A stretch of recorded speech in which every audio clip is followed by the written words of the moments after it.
The Big Bang theory is the best known theory that explains how our universe emerged from its hot and dense initial state. Many evidences support this theory, and the scientific community widely accepts it. I have the impression that people often misunderstand and misrepresent this theory.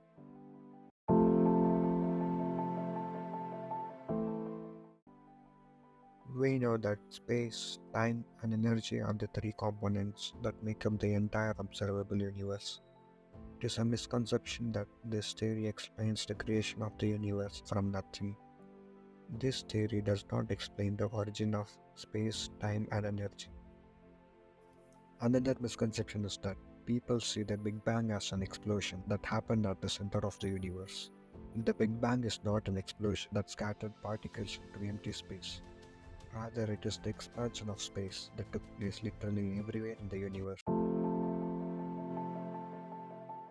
Our universe is home to trillions of galaxies.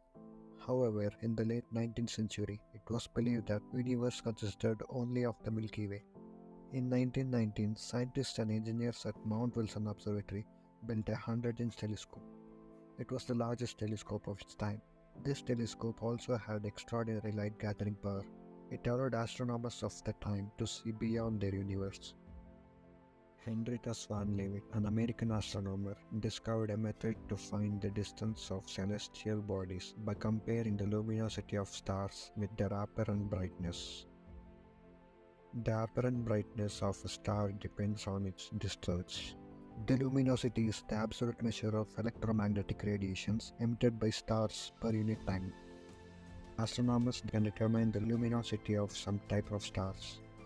They call these stars standard candles. Using such standard candles, they estimated that the Andromeda Nebula is around 2.5 million light years away from the Earth, and the distance of the Triangulum Nebula is around 2.73 million light years.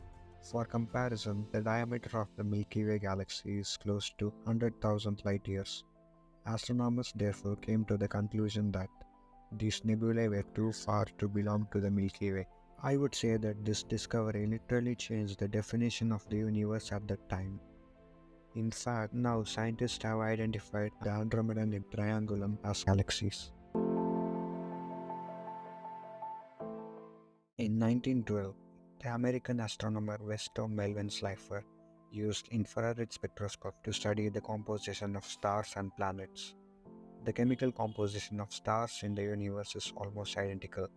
Therefore, the infrared spectral lines of all galaxies and stars must also be identical.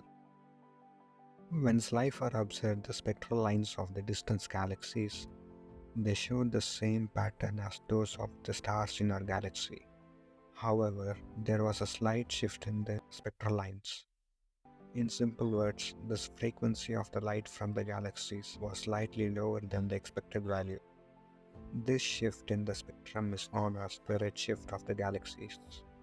The redshift in the spectrum indicates that the galaxy is moving away from us.